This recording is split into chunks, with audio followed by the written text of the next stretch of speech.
Good morning, everyone, and welcome to another free CC Partners live webinar. Thank you very much for joining us. This morning we are presenting Labor and Employment Perspectives, Conducting Business in the Construction Industry During and After COVID-19. And if you were not watching us live, then you were watching or listening to episode 15 of the Lawyers for Employers broadcast brought to you by CC Partners. My name is Mike McClellan, and today I'm joined by two of my colleagues, Jay Ryder and Cristina Tomaino. For those who we are meeting today for the first time, CC Partners is a boutique labor and employment law firm exclusively advising employers, hence our slogan, Lawyers for Employers. When we're not working remotely, our flagship office is located in downtown Brampton, Ontario. We also have offices in Barrie and Sudbury, and we are located online at www.ccpartners.ca. This is the fifth webinar we have presented on employment law issues relating to COVID-19, but this is the first one focusing on the construction industry. We're really excited and proud to be able to present this, and we thank you for joining us. If you have questions, please feel free to use the Q&A button on the bottom of your screen. We will address as many as we can during the Q&A portion of our presentation. But having said that, let's jump into our webinar. Yeah, thanks, Mike. This may be our fifth webinar, but it's my first ever webinar. So I'm a bit of a dinosaur. If people will just bear with me as I muddle my way through it. But wanted to start the program this morning by just highlighting for everyone how severely construction in Ontario has been impacted by COVID-19 and the declaration of emergency in the province attached to it. Compiled just some interesting facts and figures for people from recent information released by the Ontario Construction Secretariat in the last couple of weeks. First of all, over 93,000 construction jobs were lost in Ontario in April 2020. This was a 17.5% decrease in construction employment from February of 2020 to April's numbers. Within that survey, 98% of contractors reported being negatively impacted to some extent by COVID-19, and 74% reported having laid off construction workers. 52% reported that all or most of their work had been stopped, while on average, 64% of existing work had stopped. This is in April, and 65% of upcoming work was expected to be delayed. 16% of firms actually reported that they expected to be out of business within 3 months if things didn't change. And 56% reported that to stay in business, they would likely need some form of government assistance. So as we sit here today, you can see the picture looks rather bleak, but hopefully we're soon to be coming out the other side with loosening of restrictions on projects and activities in the construction industry in Ontario.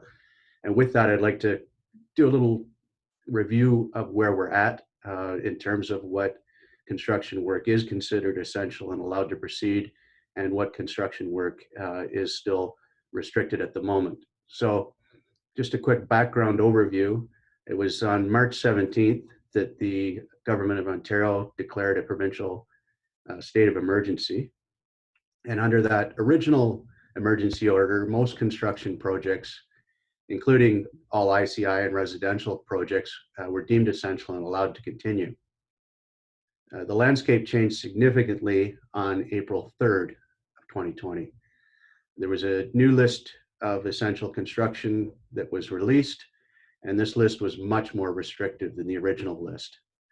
In a nutshell, only the following remained essential after the April 3rd announcement. Number one, maintenance and repair, but only to the extent strictly necessary to protect safety, security, and sanitation in plants and buildings. Construction projects that were involved in building additional healthcare capacity. Critical infrastructure construction, which would include transportation, energy, and justice. So major infrastructure projects on roads, subways, anything related to transportation were allowed to continue. As well, some critical industrial was allowed, including building and supporting homegrown PPE production. But beyond that, ICI was essentially shut down, and there was provision for ongoing residential work to continue to some degree, but not fully. So spinning forward in the last week and 2 weeks, I guess, week and change, there were further revisions announced May 1 and May 6, allowing for opening up of additional construction activities. These included municipal work, work on schools, colleges, and universities, site preparation, excavation, and servicing for ICI and residential development, and below grade multi-unit residential construction projects. And I think the site preparation, excavation, and servicing for ICI and residential is important to note, because that is likely to be the precursor to a full reopening of the ICI and residential sectors. Based on some information I've received that I think is on pretty good authority, we can expect an announcement fairly soon reopening the ICI sector. And most of residential is already reopened, but I think it's on its way too. Just also included in the materials, a brief note on fines. I won't review the fines, but they're significant and severe. There are Ministry of Labor inspectors out actively on sites, policing the nature of the construction activities that are going on. And if you're found to be offside and engaging in non-essential work, the anticipation is hopefully it's just a misunderstanding, can be cleared up with the ministry, but there is the potential for serious fines for employers, companies, contractors that are viewed to be being deliberately offside the rules.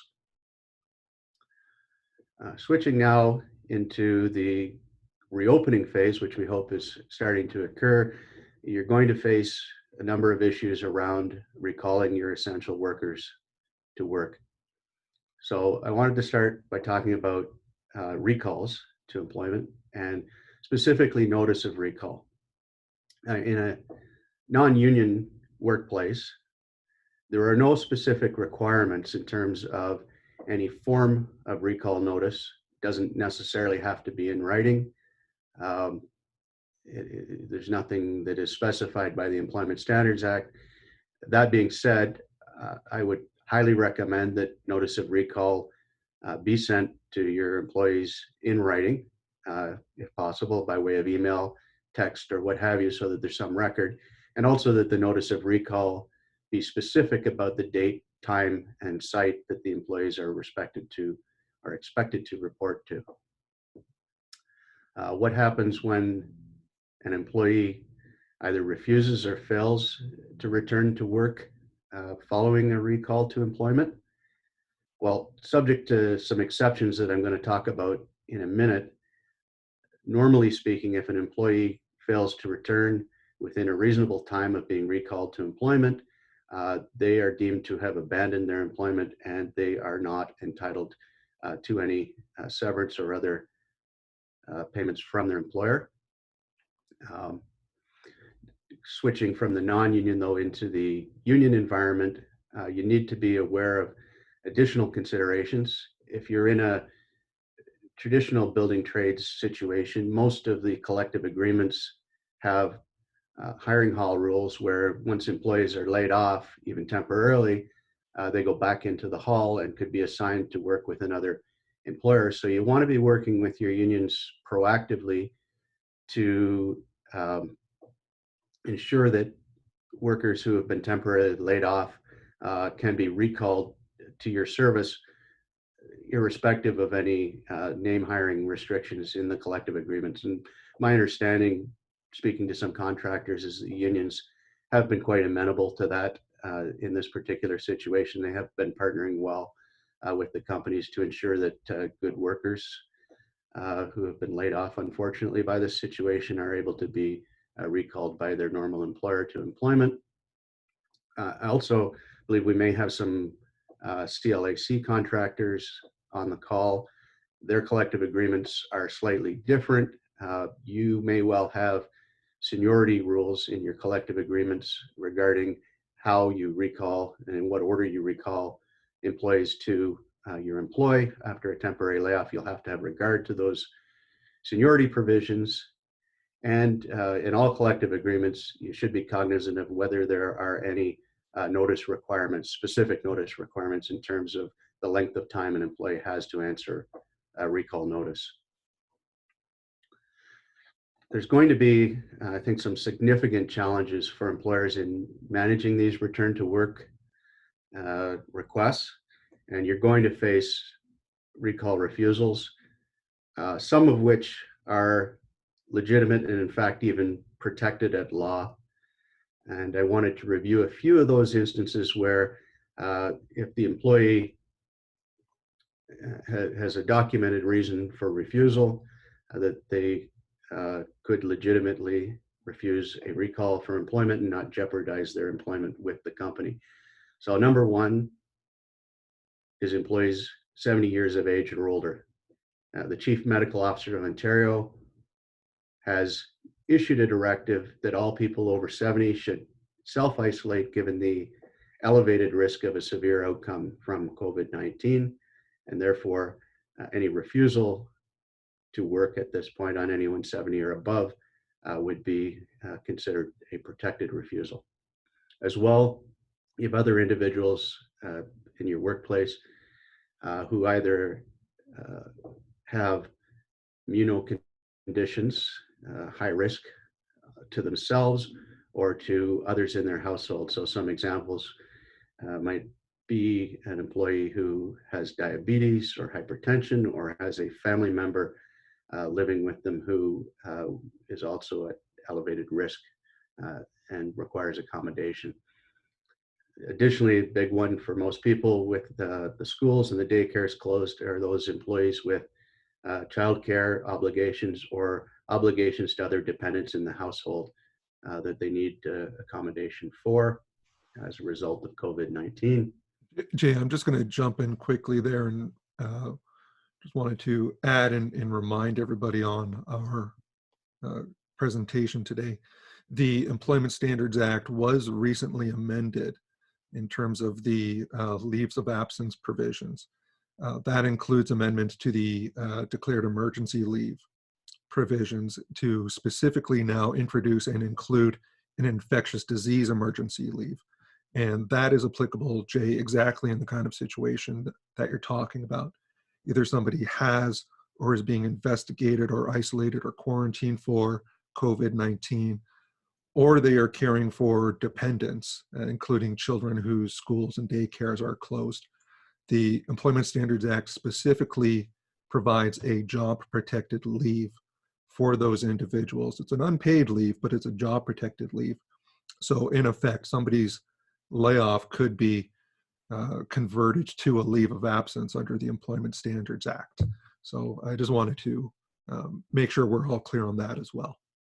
And that's exactly right, Mike, except to note that not all of the examples we've highlighted necessarily attract the specific protection of the declared emergencies and infectious disease leave under the Employment Standards Act, but may well still attract the duty to accommodate under the Human Rights Code and become protected leaves as a result. And as you correctly note, what happens is on a recall from a temporary layoff for one of these employees who has a legitimate grounds for refusal is that they switch their status from layoff to leave of absence as a matter of their technical categorization.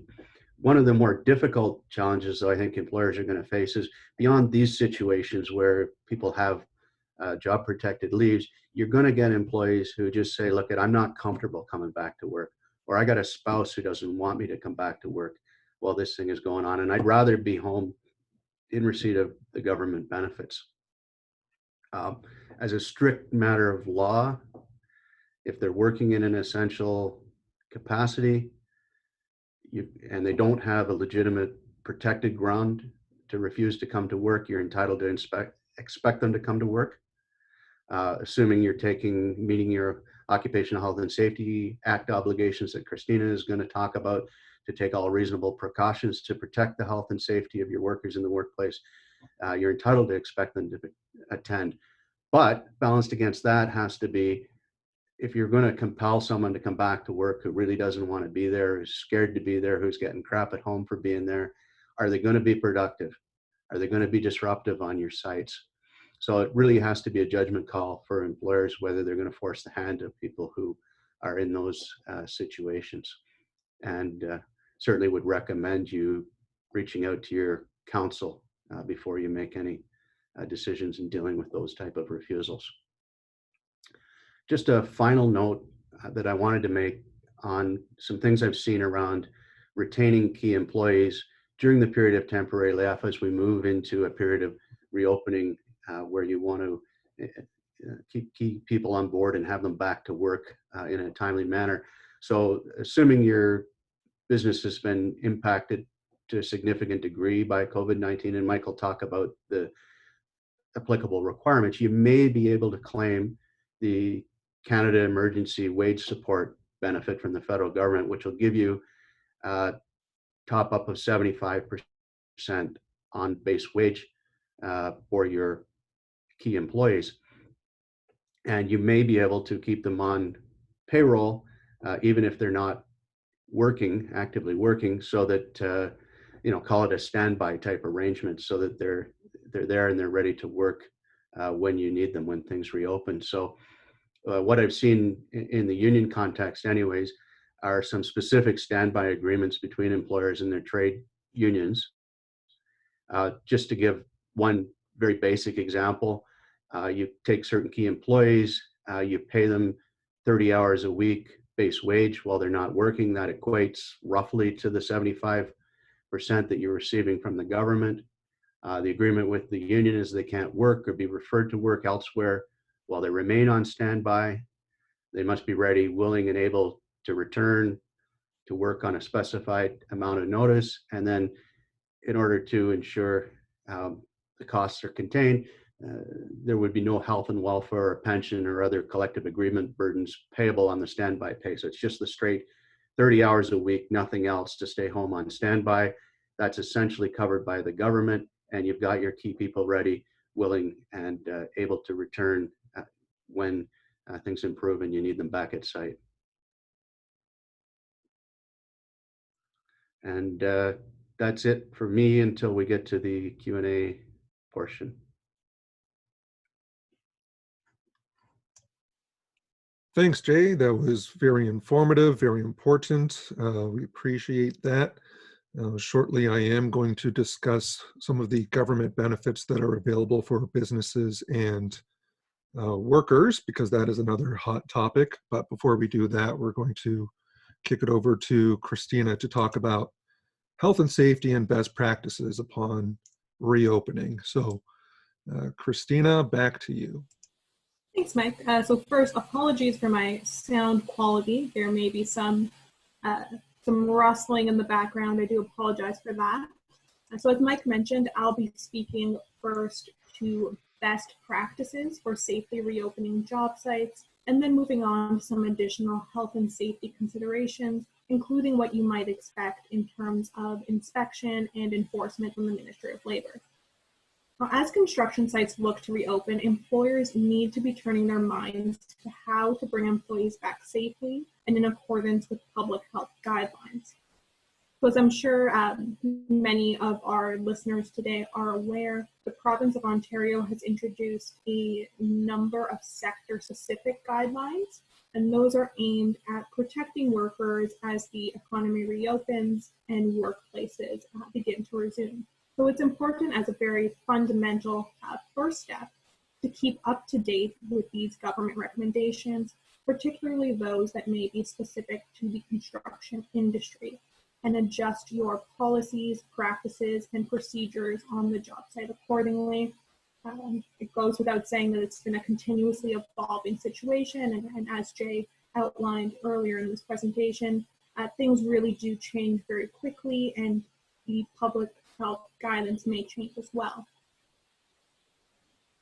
Now, one thing that we consistently emphasize to employers is the need for strong health and safety policies.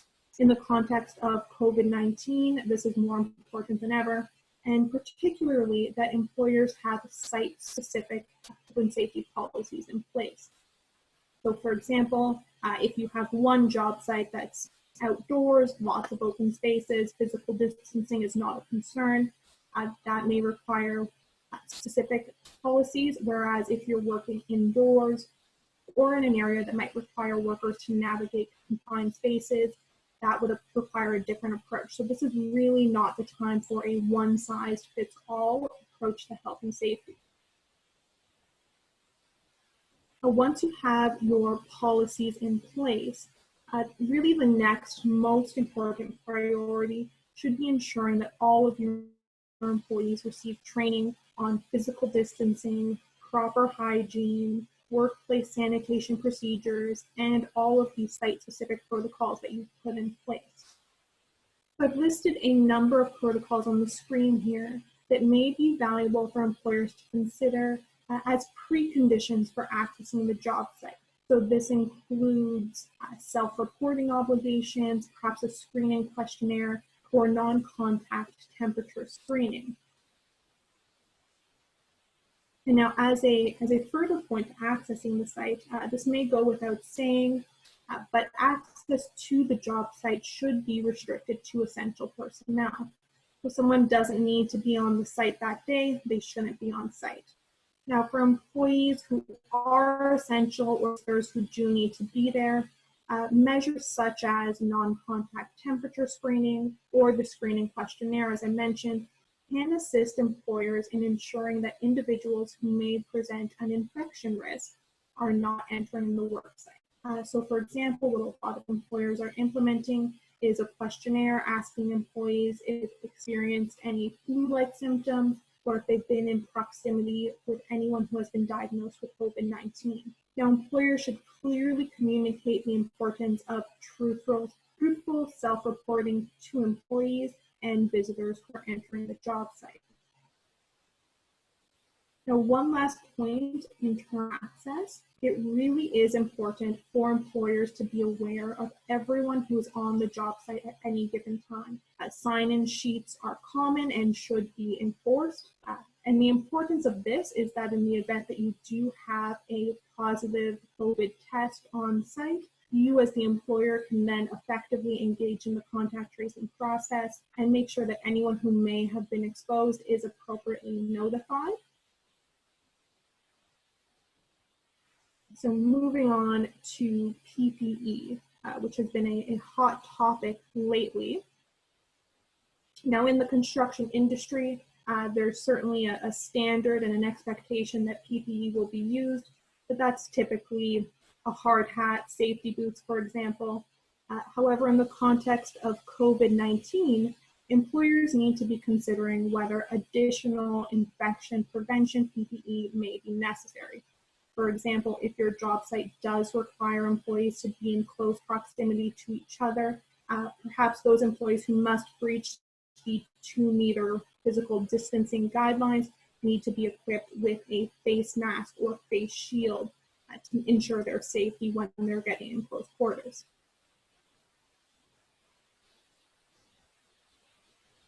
Moving on to the physical work site, really a key element is ensuring that hand washing facilities are readily accessible to all employees. Hand hygiene is really going to be a focus of ministry inspections. There should also be guidelines in place for employees on maintaining proper hygiene, and these guidelines, along with all other policies and procedures, should be posted prominently in the workplace so that employees have a clear understanding of what is required by the employer. Now, some other tips. Limit in-person meetings to the extent possible. Stagger lunch breaks, stagger start times and end times, all of this to promote physical distancing. So for example, if you're having a toolbox talk, if you don't have the space to spread it out, perhaps everyone just calls in. Perhaps it's broken up into smaller groups where physical distancing is possible instead of having the whole group come together. And then another really key element in terms of protecting yourself from possible ministry inspections or enforcement, or in interactions with the union, is making sure that you have proper communication and documentation. So you want to be documenting all the measures you've taken to protect employee health and safety. You want to make sure that you have that readily accessible in the event that you have a ministry inspector or a union rep call you and say, hey, my guys don't feel safe, or we've had a report. What have you done to ensure that everyone is working safely?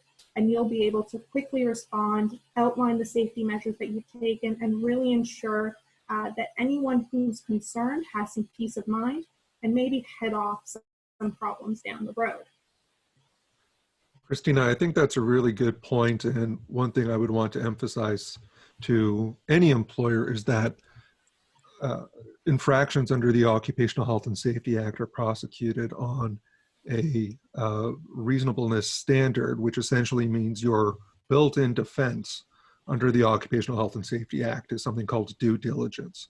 If you can establish that you've taken all reasonable steps in the circumstances to prevent a workplace hazard, that should be a good, compelling defense. And it's going to be your best friend is going to be the documents that you've amassed and recorded along the way. So I absolutely, definitely echo for purposes of being prepared to defend yourself under the Occupational Health and Safety Act. Keep good, timely records of all of your health and safety efforts. Thanks, Mike. And I think just further to that, it's all well and good to have the policies, but you also need to make sure that they're posted prominently, they come to the attention of employees, and employees do receive training on them. Certainly, if anyone has been through an occupational health and safety charge, or practitioners like me, oftentimes we see an employer has these great health and safety policies, but the employees have never seen them, and then they're no good as a defense. So really just making sure that you have the protocols and policies in place and employees have access to them. And that takes us to health and safety inspections and enforcement. So as construction employers, you can absolutely expect that there will be more scrutiny on job sites as projects begin to reopen. Perhaps probably the focus of inspectors will be on the infection prevention measures. That is that physical distancing, hygiene, sanitation, our high touch point areas being disinfected. All of those fundamental elements that hopefully you've addressed in your policies and procedures will be inspected. Now, typically inspectors, when they come in, they're looking at the Occupational Health and Safety Act and enforcing that. In the current circumstances, I think it's important for employers to be aware that inspectors may be making inquiries under the EMPCA to ensure that employers and workplaces are in compliance. So as Jay mentioned, there are some fines associated with acting improperly if you're not in that scope of essential services. So you can expect that there may be questions on those issues from Ministry of Labor employers that may be expanded from what they would typically be asking.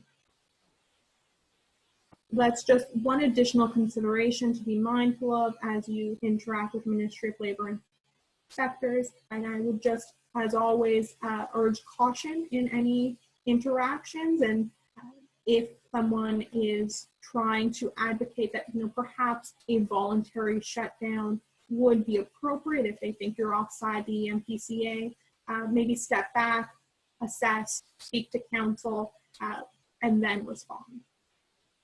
And as always, really be mindful of the possibility of charges under the Occupational Health and Safety Act, the possibility of a project shutdown, or fines under the EMPCA. To my knowledge, there haven't yet been any charges laid as a result of COVID-19, but there is that 1-year window to do so. So that certainly doesn't mean that charges will not be laid. And then finally, moving on to work refusals.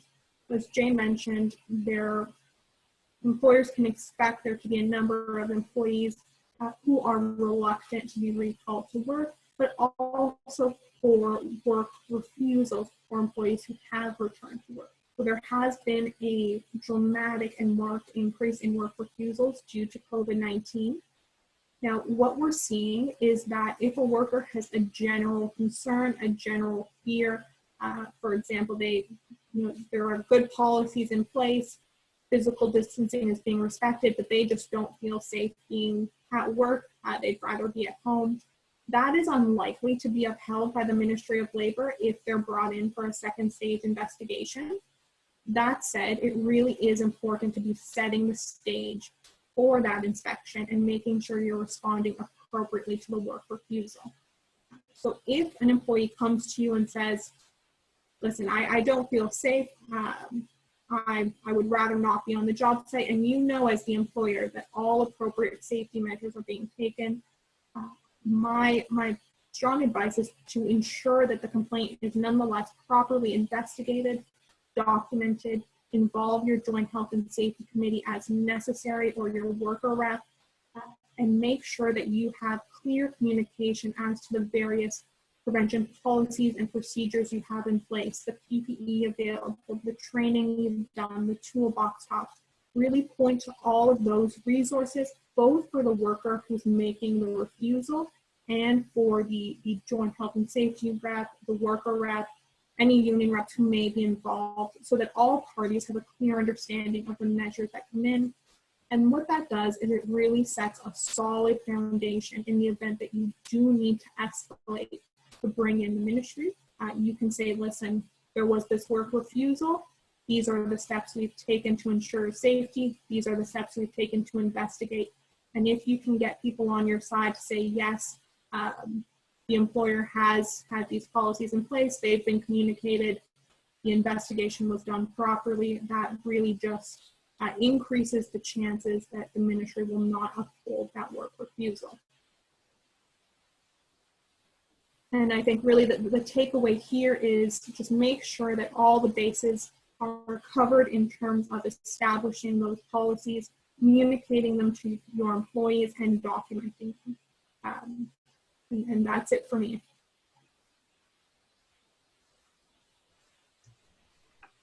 Thank you, Cristina.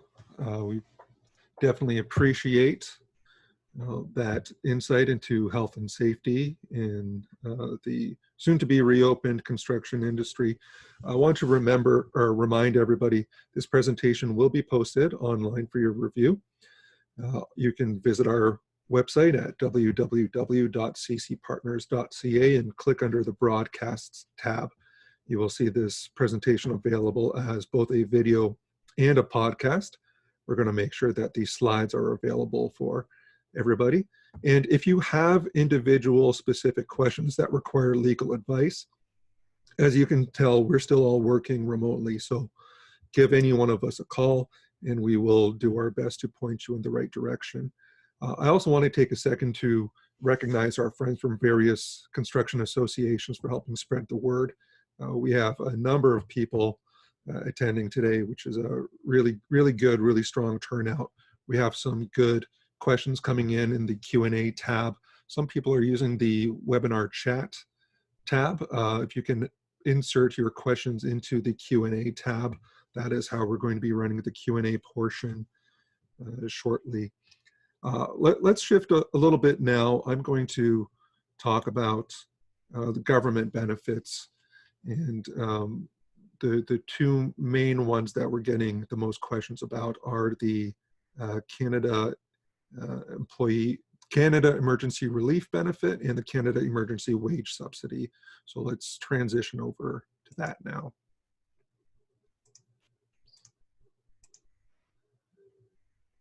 Okay, let me figure out how I'm going to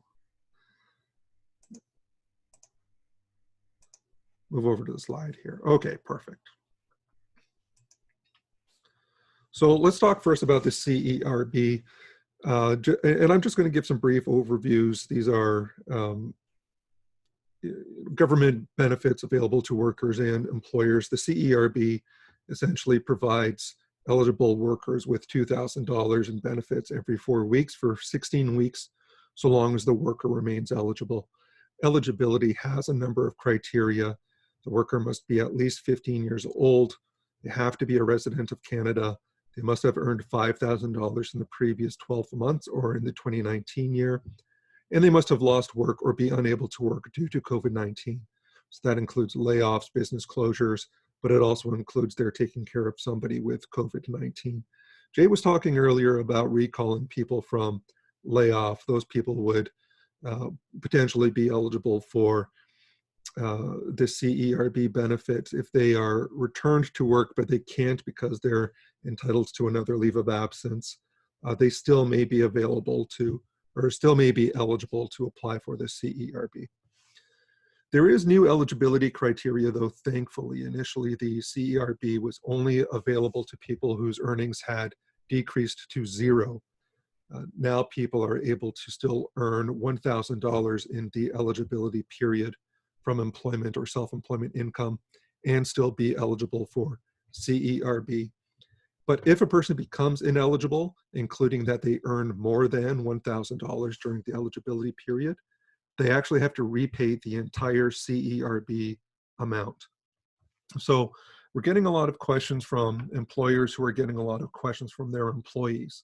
Things like, will reinstatement affect their benefits? Or my employees want to know what will happen if we bring them back to work and pay them. I'm always somewhat hesitant to try to give advice directly to the employee.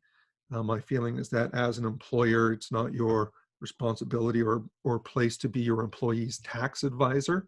You're probably not, you may not have the information to do so. And I would just also recommend that workers receiving the CERB can call into CRA for information about their eligibility. CRA has definitely ramped up their capacity to answer questions. So there's nothing wrong with directing an employee to consult the CRA directly for any answers to their questions. But there are some things we do know about the CERB. We do know that if an employer makes over $1,000 in the applicable period, they have to pay back the entire CERB. So it's not like they only have to pay back a portion of overpayment, they have to pay back the entire thing. If you have limited work for an employee and they make $1,000 but not a penny more, they can take home $3,000 in that period, $2,000 from CERB plus the $1,000 you pay them. But it is obviously possible that you pay more than $1,000 and the employees end up making less money than they would if they were still eligible for the CERB. On that basis, you may have employees who don't want to come back to work. Consider whether you can schedule more workers for fewer hours. Check your collective agreement to see if it restricts your ability to schedule work in a way most beneficial to your workers and to your business. There's also the Canada Emergency Wage Subsidy. The absolute best thing I can tell you about the wage subsidy is to get advice from your accountant or your tax advisor. The Canada Emergency Wage Subsidy is legislated by amending the Income Tax Act. And in essence, it allows employers to claim an immediate tax overpayment to be refunded. So that's why make sure you're getting proper tax advice when you're looking into the wage subsidy. You apply for it via your My CRA account for business. The application itself is pretty straightforward. It's just a matter of entering data into the appropriate fields on the web pages, but you have to have considerable accounting done first. I do want to point out that in episodes 13 and 14 of our Lawyers for Employers webcasts, we had accountants and tax specialists talking about CERB and CEWS. So feel free to go on to our website and review episodes 13 and 14 to hear some information straight from the experts on these government benefits and tax measures. But there are some clear elements of the Sorry, go ahead, Jay. Sorry, I'm just going to clarify a couple of points for people too that have come up. The government announced recently that the wage subsidy program will be extended to as yet an unspecified date beyond June 6, 2020. So that's going to continue to be available for some time to come. As well, We learned in the last couple of days that the position of the federal government is that for employers who have supplementary unemployment benefit plans registered to top up people on EI, to the extent that they paid more than $1,000 in a 4-week period, would disentitle employees from their CERB benefits. So be careful if you have a sub plan in place and employees who are on CERB that you're not topping up more than $1,000 a month, because the federal government is going to deem that to be income for purposes of disentitling employees to their CERB. Thanks, Jay. Good points, important points. You can also keep up with any developments that we post in our blogs, the Employer's Edge blog, which is also available at www.ccpartners.ca. So there are some things we do know about the wage subsidy. Most employers may be eligible, including charities, nonprofits, and of course construction companies, but public bodies such as municipalities, hospitals, and school boards are not eligible. The program is retroactive to March 15th, 2020. At the time I drafted my notes, it was comprised of 3 4-week periods, but it has been extended to an as yet unconfirmed date. In order for an employer to be eligible for the wage subsidy, you have to show a monthly reduction in revenue compared to the same month in 2019, or an average of January and February 2020. You have to show a 15% decrease in revenue for March and a 30% decrease thereafter. Businesses will be able to select between cash and accrual accounting methods to determine their, or to calculate their reductions in revenue. But once you make that selection, you have to stick with it for the duration of the wage subsidy program. So again, please get proper tax and accounting advice when you're preparing to apply for the wage subsidy. There are also certain employees to whom the wage subsidy cannot be applied.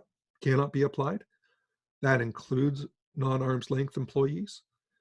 The CEWS wage subsidy really is meant to take the burden off of the CERB and not be in addition to it. That was the intention that the government stated when they came out with this program. So, employees in theory are not able to double dip both the CERB and the CEWS, except to the extent that Jay said there is a $1,000 cap that may be applicable. And it is possible to retroactively pay your employees and then apply for the wage subsidy. And in fact, in certain circumstances, an employee who has not performed work during a period in which they are paid, the CEWS will rebate CPP and EI remittances for that employee as well.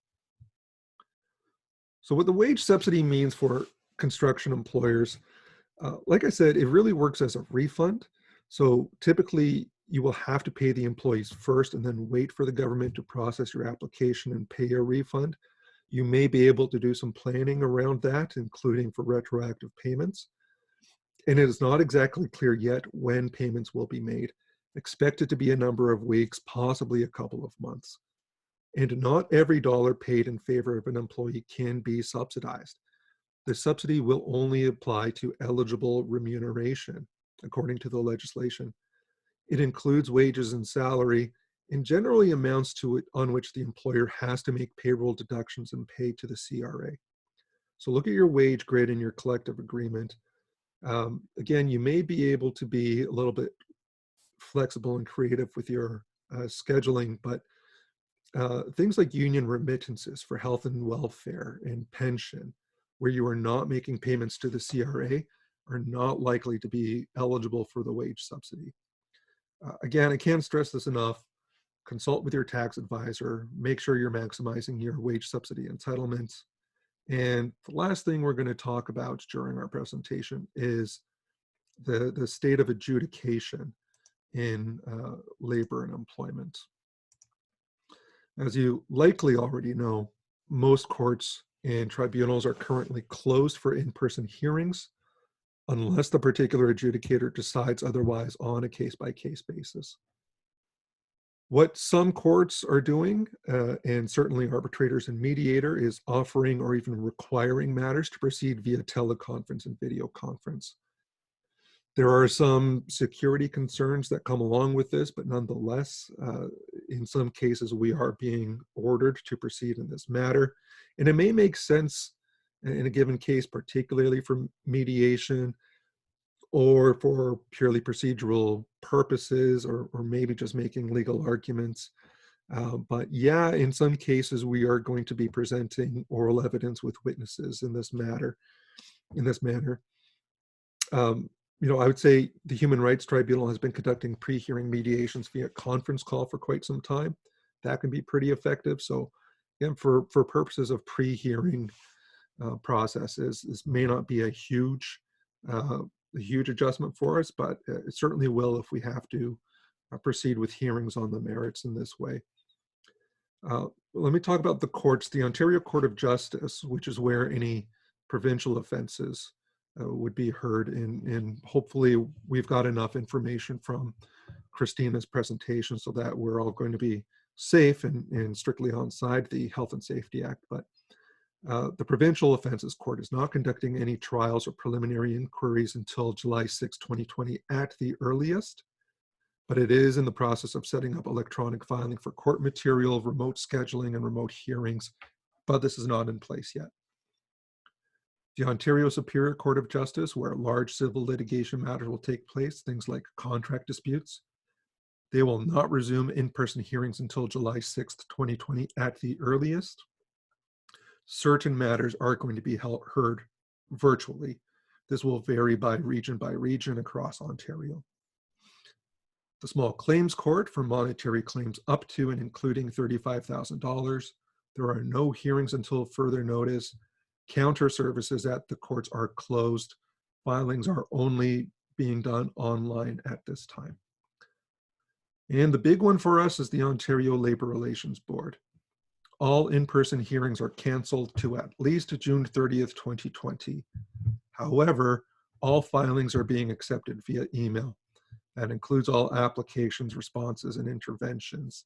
And if you go onto the Ontario Labour Relations Board website and look at their recent decisions of interest, you will see there are certification applications in the construction industry, unfair labor practice complaints in the construction industry, grievances in the construction industry, currently all being brought to the Labor Board, and the Labor Board is still receiving and processing these applications and putting out decisions on how to move forward with them.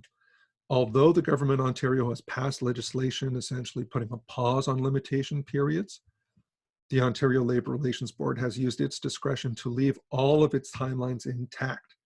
That means employers still have only 2 days to file a response to an application for certification. And like I said, those are still coming in.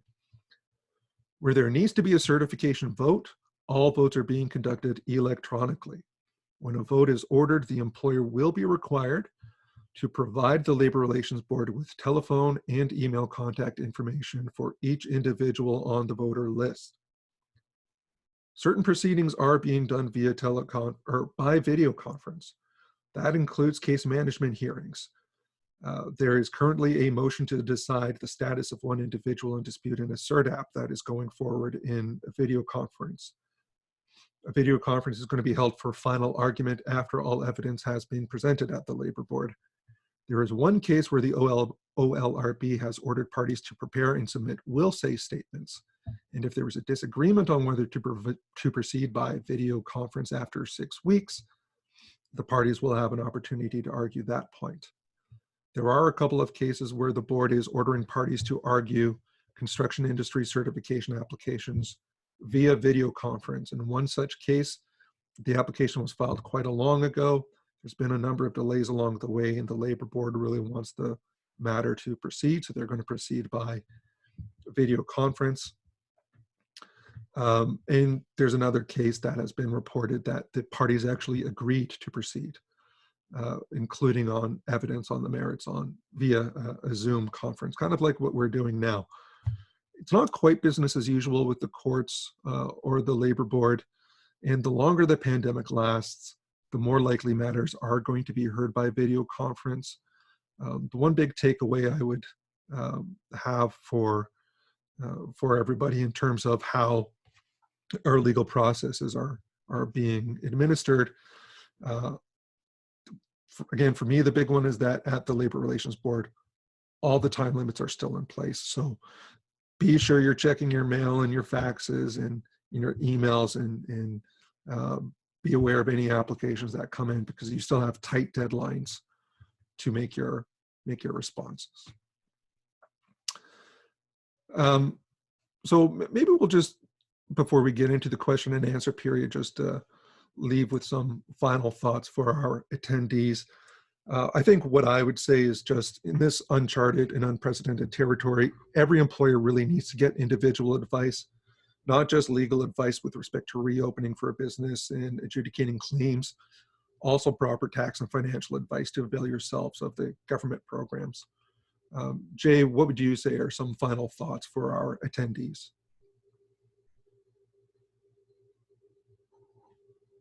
Final thoughts for attendees. I would say, number one, it's been clearly a rough road for the entire province, but particularly for construction employers. But there is light coming, we think. Construction projects have been demonstrated to be safe.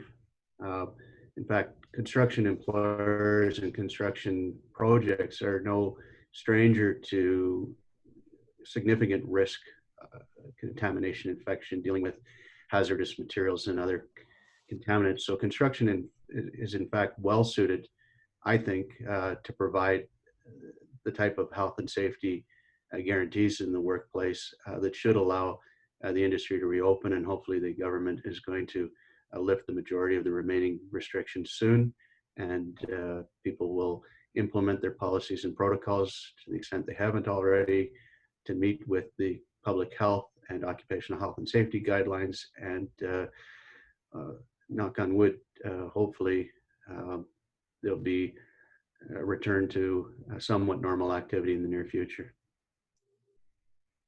All good points. Thank you, Jay. And Cristina, what are some final thoughts that you would leave our participants with today? Well, first, I would certainly echo both your and Jay's points. And I think just on the continued topic of health and safety, and I may be over-hammering this point, but really just for employers to make sure that they have all their I's dotted and their T's crossed when it comes to their policies, procedures, and measures. Some uncertainty and discomfort from employees in returning to work will be expected. I think it's only natural, and responding to those concerns as they arise, demonstrating that you're in good shape as an employer to keep your employees safe, will really do a lot in preventing any issues down the line, whether that's a ministry complaint, charging with the Occupational Health and Safety Act, or a grievance. And I'd add to that, Cristina, it also assists people in managing refusals, because then you can ensure your workers that you're doing everything that has been recommended, and then some. Hopefully you can alleviate some of those innate concerns of the workers and their families about being back to work and on sites, and get people back to work as you need them.